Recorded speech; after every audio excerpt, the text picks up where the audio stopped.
Both our lives and our businesses grow more digital every year. As a result, enterprise security grows in importance at an equal rate. On the one hand, in order to reduce the risks of malicious intrusions, it's important to understand the cybersecurity environment, where your organization's weak points are, and how to strengthen them. But on the other hand, it's also imperative to educate yourself and your teams on the available protection measures in order to see which ones are the best fit for your organization.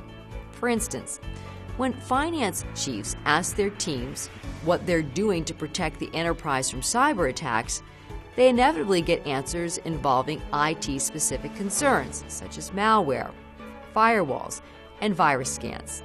But the reality is that financial executives need to broaden their perspective by examining cyber-related business risk in other areas, such as physical security and internal controls as well. Most of us are not surprised that this is a particularly interesting and troubling time for enterprise security, as we have seen unprecedented cyber attacks occur in frequency and in magnitude. Among the security-related threats and events that have occurred include new mobile threats, ransomware on a large scale, cybersecurity in politics and elections, and an increase in attacks against mobile devices. Fortunately for us, as Vice President of Security Solutions for Logicalis US, Ron Temske is responsible for defining and developing a strategic vision for security solutions. He began by explaining what it is about enterprise security that's keeping financial executives and other business leaders awake at night. I think there's a few factors in play. One is that many organizations lack visibility into their environment. So they're challenged with, how can I protect myself when I don't even know what's going on, right? So threats could be happening right under my nose and I can't see it. Number two is that security is so vast and complex that you frequently get kind of analysis paralysis. You don't know where to start, and so you end up doing nothing or very little. And I think the last point is that, and it kind of ties to point number two, is they don't know how much I should be spending on security. I clearly can't spend my entire IT budget, but where should I allocate the funds? So how much should I spend and where are those funds best spent? I think those factors really tend to keep folks awake at night. You probably won't be surprised that today's biggest enterprise security threat is inside the organization. It's your employees, contractors, and partners with legitimate access to enterprise data that become compromised, are careless, or carry out malicious activity. As a result, many financial executives want to ask Ron Temske, do we have the right tools in place to detect insider data abuse? There's a large debate in the industry about where priorities should be aligned about external versus internal when we're talking about malicious threats.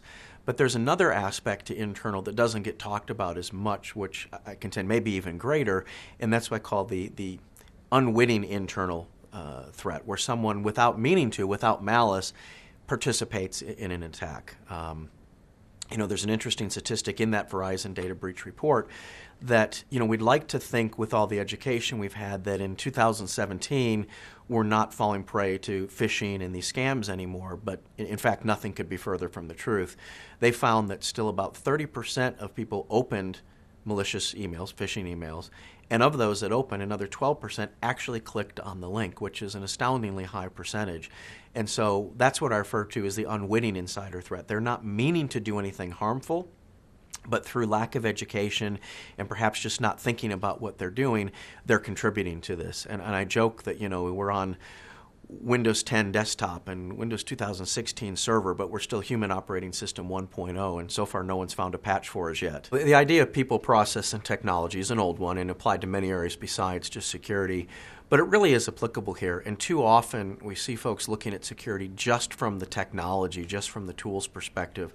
And what we lose by doing that is the people and process side, and some specific examples. So on the people side, human beings are the weak link in many security organizations. We keep clicking on phishing emails. We are susceptible to social engineering attacks. So we have to look at that people side, both from the victim, for lack of a better word, in an education, but also from the people as far as looking at the business and understanding it. And process, certainly, we see far too often, we'll go into a organization and look at the rules that they've applied across their security tools, and very commonly they're rules that don't align to policy or policies that don't have rules to actually enforce them. And if we think about it in kind of everyday term, it's like they either have police but without the laws that guide the police, or they have the laws but no police to enforce them, and you need both. As Temske indicated, security professionals, along with financial executives, often assume that phishing and spam are solved problems. Yet, the U.S. Federal Bureau of Investigation recently warned us about a dramatic increase in so-called CFO fraud, those email scams in which the attackers spoofs a message from the boss and tricks someone at the organization into wiring funds to the fraudsters. According to FBI estimates, these scams have cost organizations more than $2.3 billion in losses over the past few years. One that's specifically targeting the financial parts of companies is really based on social engineering rather than technical, but we see this more and more. And so the attack looks something like this. First, it leverages social media, particularly professional social media, things like LinkedIn, and they tend to target folks who have accepted a high-ranking financial position, quite commonly the chief financial officer, in a new position. So they're new to the company, and they can find that from position changes on social media. And then they will spoof an email, typically masquerading as the CEO of that company, to the new CFO, and generally in the form of, please initiate a wire transfer to this organization, to this fund. And it is surprisingly effective because you have a new CFO who doesn't have a personal relationship, so doesn't understand the dynamics of that organization and whether this is a common request or not. And they're leveraging that human vulnerability, and you'd be surprised at how many times that wire transfer happens. So that's just one example, but a very targeted attack against the financial operation of a company, and also bringing in that vector of social media to determine CFOs or high-ranking financial individuals who are most likely to be vulnerable to that form of an attack. Not surprisingly, as financial managers, our viewers often regard security as yet another cost that is associated with risk and insurance. Yet, Ron Temske explains why many executives now consider security to, in fact, be an enabler of business. A lot of this comes from historically, security was probably accurately viewed as just a cost. And in fact, I like to say if you viewed security and productivity or ease of use on a balance scale, in order to increase one, I had to decrease the other. So if I wanted extra productivity, extra ease of use, it had to be insecure. And likewise, if I increased the security, I naturally made my systems harder to use. And historically, that was pretty true. What's changed is that the technologies that have come out now have not only gotten rid of that, but in fact, I might argue you have to have security to improve productivity and to provide functionality. Not specific to financial, but think about trends we've seen in the marketplace. So a lot of talk around IoT and the insecurities there. Well, IoT is going to move forward, but what will make IoT succeed is the proper security around it. That will be when it really breaks through. Think about all the talk. It's pretty exciting to watch around autonomous self-driving cars, where everyone's kind of interested in it. That's a unique dynamic. Think of security as a difference between your car driving you to your destination and driving you off a cliff, right? Security now is enabling that to happen, not standing in its way. We're even seeing security going as far as being used as a competitive differentiator by firms. So examples, I have one, I won't mention the customer's name, but they're in the manufacturing sector. And so they're a discrete component manufacturer.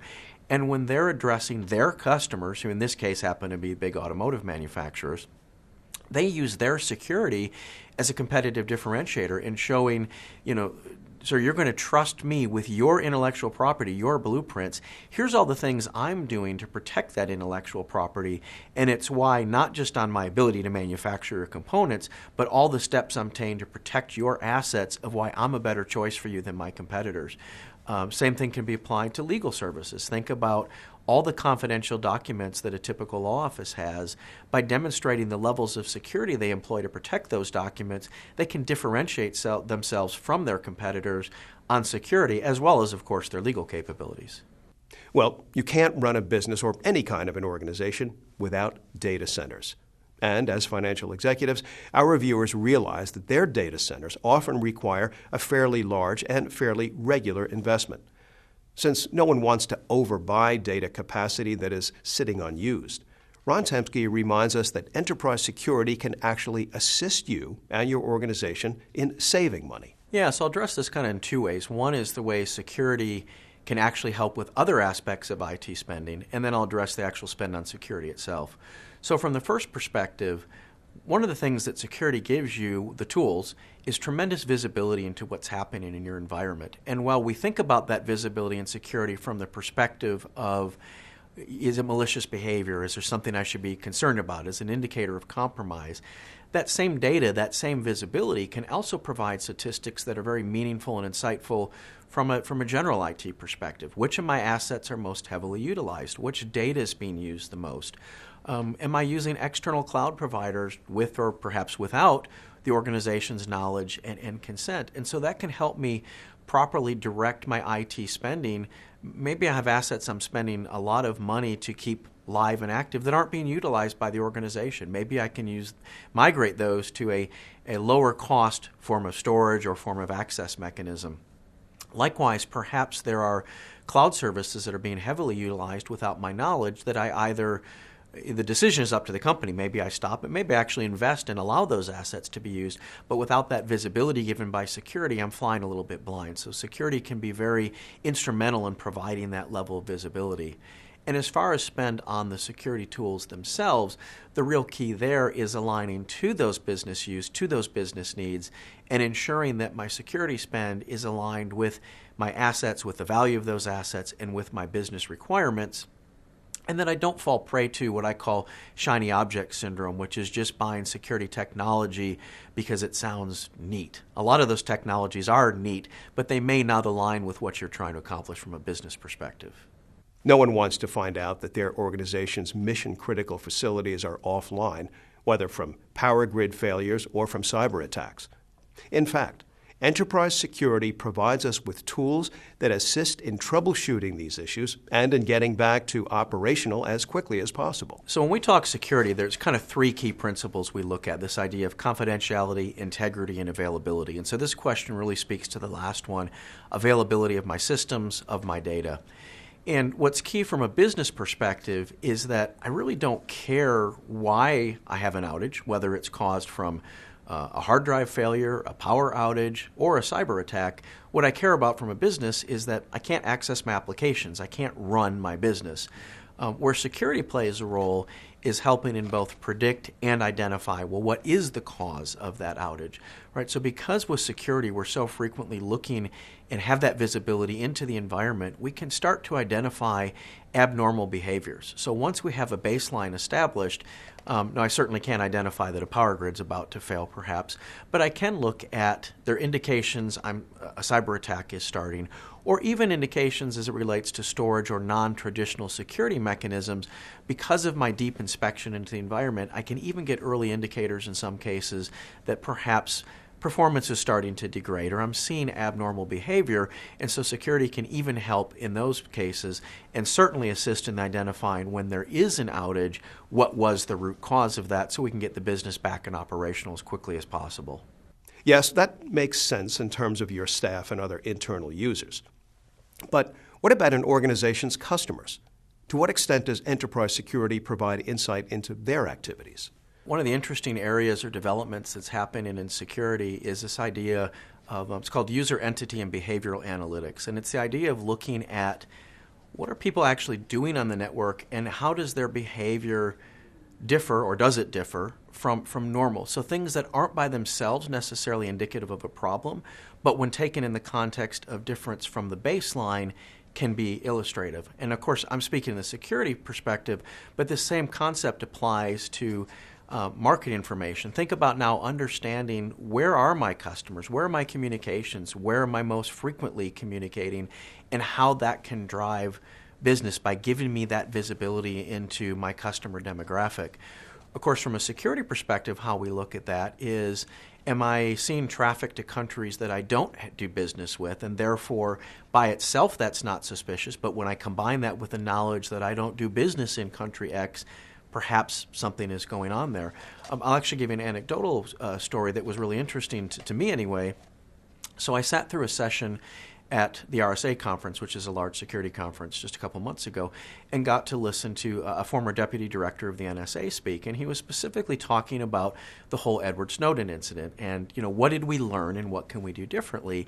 And behavior really came into play there, is that there were indicators that by themselves were not suspicious, but taken as deviation from the baseline were very indicative. And in this particular case, it was the volume of data that Edward Snowden was consuming on a daily basis that was far different from what his job required and his baseline. And with these behavioral analytics, perhaps could have identified what he was up to before he walked away with all that information. Again, that's a security example, but it can apply just as much in a customer example of looking at that data and what can it tell me about where are my customers and how am I communicating with them. Now, on the one hand, Twitter, Facebook, Instagram, Pinterest, LinkedIn, and other social networking sites make it easy for you to connect with others based on shared personal and/or professional interests. But on the other hand, security tools are necessary to manage our use of social media. So there's a few different ways we have to look at social media and how it's used from a security perspective. The first is simply, do we want to allow access to social media when working on an organization's environment? And that's just a business decision. And of course, there are tools that can do that and even go to granular levels such as, I'm going to allow you to use LinkedIn but not Facebook, or I'm going to allow you to use Facebook but only for updates. I'm not going to allow you to play games. So those, again, are business decisions, but security can be the enforcer of those business decisions. There's another angle of social media, which is how it can be used to actually target organizations by leveraging what content is posted out there. And so security has a role to play in helping to control that content. So actually looking at what information can be posted. You can use technologies to, for example, not allow me to post financials or other information out there. But we also have to look from the perspective of one of the most common ways social media is used from an attack vector is to look at it and leverage information most commonly when someone has started a new organization, or to look at a network of peers to make it easier to impersonate an employee. Another example is how social media can be used to actually provide intelligence for a malicious actor. So think about when an employee starts new with an organization, they tend to post that on social media. They're excited about the new role. Well, as an attacker, I can leverage that. And here's an example that's frequently used against IT. So I'll find someone who started new with the company, and I can call up IT and say, I'm John Smith that just started. Well, they're new, so there's no personal relationship developed. And the attack might look something like this. Hey, I just started. I've been asked to run this report for my boss, and I'm having problems getting out. I don't know if it's my new laptop or what the case may be. Can you help me? And of course, IT is in the business of being helpful, so they want to help. And they say, sure, well, tell me what you're trying to do. Well, I'm trying to go to www.realsoundingname.financialreports.com, right? Some site that sounds real, but in fact isn't. Can you help me? You get IT to go to that site. Well, I was able to access it, so perhaps it's something on your laptop. At that point, the person says, oh, you know what, I'm just being silly. I was mistyping it. I'm sorry. I'm good to go. Thank you so much for your help. Of course, what's happened now is IT, who probably has an administrator level logon, has now gone to the malicious site. We've now compromised the IT machine in doing so and have access with administrator privileges to the whole environment by preying and using social media as the intelligence gathering mechanism to launch that attack. As the benefits of digitization extend across the organization to include a broader set of employees and endpoints, there is an urgent need to balance consumer preferences with enterprise security. A recent survey found that more than 1 in 3 workers who use their personal devices for work do not have them approved by IT. In a similar vein, at least 38% of those users who do not comply with the organization's IT policies. Particularly troubling was the finding that 1/3 of all workers use the same password across multiple devices, and 29% save their passwords as notes on their mobile device. And there, fortunately, are tools to help with that. So the space used to be called mobile device management. Now it's called enterprise mobility management, but the concept is the same. And what it does is allow an organization to have some input into how an employee-owned, or even a corporate-owned, for that matter, mobile device is used in the environment. And what this allows us to do, most importantly, is control what data can be viewed or stored on that mobile device, and then what the lifetime of that data looks like. So for example, if a device is lost or stolen, a very basic capability of being able to wipe corporate data from that device. Good solutions furthermore allow us to segment employee or personal data from corporate. So for example, assuming the device isn't lost or stolen, maybe the employee just leaves the organization. I don't have to destroy their personal content, their photos and things that they would rather not lose, to wipe corporate data from there. But it also gives me a greater degree of control over what type of data can even be accessed on that mobile device, and even more so stored on that mobile device, so that I don't have it leaving the premises or leaving the environment in the first place. These solutions allow that type of control. The other aspect this can address is also from an application perspective. I can actually use these to help my employees ensure that they have the corporate apps that I want them to have access to on their device and kept current at all times. So it's not just about protecting the security of that device, but also the productivity angle of ensuring they have access to the things I need them to have access to, along with the application supporting that data. As financial managers, our reviewers often hear about a security tool known as Authentication, Authorization, and Accounting. Since it has accounting in the title, we asked Ron Temske to explain its significance. The role of AAA, or Authentication, Authorization, and Accounting, is an old concept in security, but one that's worth repeating. So first is authentication, essentially establishing who am I, proving that I am who I say I am. And while historically that may have been done simply through a simple user ID and password, I think we've moved beyond that from a security perspective, and certainly need to move beyond that. And so one of the most common ways we see today is through a technology called multi-factor authentication, or MFA. And the idea is that I have to supply more than just an account name and a credential to get in. Those are too easy to compromise. MFA typically looks at the concept of combining some example of who I am, something I have, and something I know.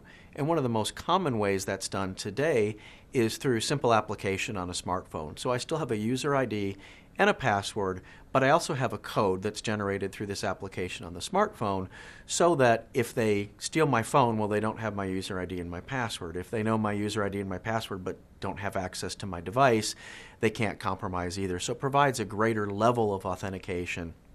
Of course, there are technologies like fingerprints and retinal scan, biometrics. Those would all fall into the example of things I am, whereas a device is something I have. So this is another way we'd look at authentication. Authorization is about saying, okay, now we believe who you are, but that doesn't mean you have access to everything. So authorization is all about defining roles and access. Once we've established your identity, what do I actually want to allow you to do? And that's, again, where authorization comes in. And the last aspect is accounting, or merely an audit trail of what you have done, so that if something bad should happen, whether it was malicious or unintentional, I have that trail to be able to do root cause analysis and also replay what's happened to identify that. So if it's the case of unintentional, I can correct the behavior so it doesn't happen again. And if it's malicious in nature, I can actually determine and, in fact, perhaps prove that you did something malicious to be used against you if I choose to prosecute and otherwise execute against that data. So the first thing to keep in mind is that compliance does not equal security, and this is a mistake we see made quite often.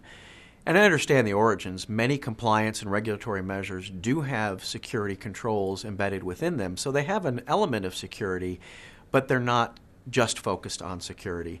And the things we have to keep in mind that differentiate compliance from security is that, one, the security within a compliance measure is really focused on security as it relates to that compliance or regulatory measure, not the whole organization. So it may leave critical components out.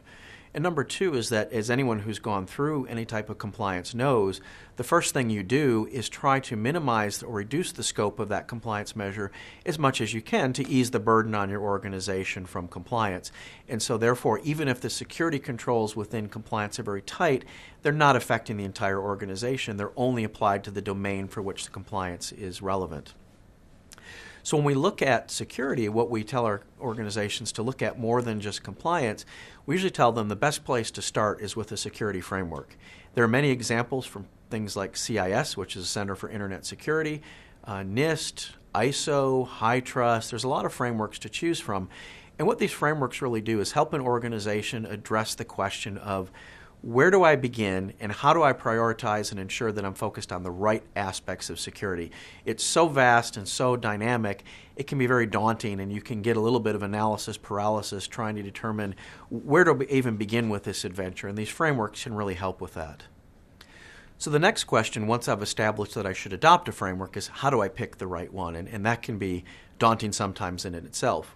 Sometimes that's governed by that you may have requirements. For example, NIST is a U.S. government standard, and if you're a federal agency, that decision is made for you. NIST is the framework you'll use. For organizations that don't have a legal or otherwise requirement and are looking to pick, we frequently guide our customers to looking at the CIS 20 to start with. And our reason for doing so is that it's a little more approachable than some of the other frameworks. If I look at something like NIST, which starts with about 96 controls, ISO, which has more than I can count, that can be a little daunting in and of itself. With 20 critical security controls in the CIS framework, that's a number most organizations can wrap their head around. Furthermore, they've actually demonstrated by looking at just the top 5 controls, the top 5 of those 20, you can actually reduce the efficacy of an attack against your organization by 85% by just properly implementing those top 5 controls. And then because CIS works effectively and closely with organizations like NIST, should you later determine that you want to employ a broader, more comprehensive framework, all that work that you've put into adopting the 20 controls in CIS is directly applicable to NIST and these other frameworks, so that effort is not lost. So you can use CIS as a stepping stone towards NIST or other comprehensive framework, and all that energy and effort that you've put into achieving CIS is not lost. You can directly apply it to another framework. What we're going to talk about is the difference between a risk-centric and a threat-centric approach to security, and why I actually feel you need both. But before we do that, just some high-level things to consider. First is that security is ultimately about risk, right? It's about reducing the impact or negative business impact on an organization. And this is a little different than how we normally think of IT, which is just providing a technical function. So it's a little different way of looking at things. And at a high level, these are very old concepts, certainly known to those in security, but worth repeating. There are kind of 3 areas we look at from security, commonly called the CIA, or confidentiality, integrity, and availability. And so when we're evaluating security, we really need to think about our business assets and how those 3 principles relate to them. And it's important to understand that we think of assets as things that are physical, but of course they can be data, they can be intellectual property, even can be things like our brand or our reputation in the market is an asset for consideration under security. So first is confidentiality. We're looking at, do I have information or things that if disclosed without permission could cause harm to either my organization or perhaps customers in my organization? There are many examples in healthcare. Certainly a patient record is confidential, and in fact there are fines for disclosure of it. A financial organization, if you're publicly traded before your earnings announcement is made, if that were released early, could certainly cause tremendous harm and, in fact, contribute to insider trading. Those are examples under confidentiality. Taking the same approach with integrity, let's use those two examples again. Patient record, if the integrity were modified, imagine that I have a deathly illness to penicillin and my record were compromised to remove that, right? It's pretty easy to think about the consequences that could produce.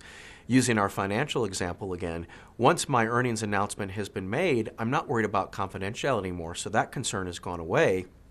But imagine if I announced 50 cents earning per share and the integrity was modified so it said 5 cents instead, right? That could have devastating impact on my stock price and the value of my organization. Not surprisingly, Logicalis' Ron Temske had 2 final thoughts that financial managers should take away from this segment. So maybe not one thought, but a closing comment, which is don't panic. It's too easy to get panicked around security, and unfortunately a lot of security has been sold historically through fear. So don't let the fear consume you. Take a deep breath, relax, it'll be okay. But I think if we focus on the fundamentals, if organizations don't fall prey to fear, but really think about what am I trying to protect, how am I going to protect it, and again, focus on those fundamentals and recognize, and this is always a hard message to deliver, in that a suitably motivated and talented organization will be able to breach you, and you're not going to be able to stop it. And I get that that's a depressing message, but the reality is that's not where most attacks are coming from. And so it's just like in your home. A properly skilled thief can certainly pick your lock, but you're still going to have locks in your home because it's going to protect 90+% of the people coming against you. My final thought would be, remember to focus on the fundamentals. It's too easy to get distracted by what I call shining object syndrome. And if you really focus on the core tenets of security, make sure you're following a framework, make sure you're aligning your security with your business fundamentals. That's really my advice, is don't lose sight of the core fundamentals.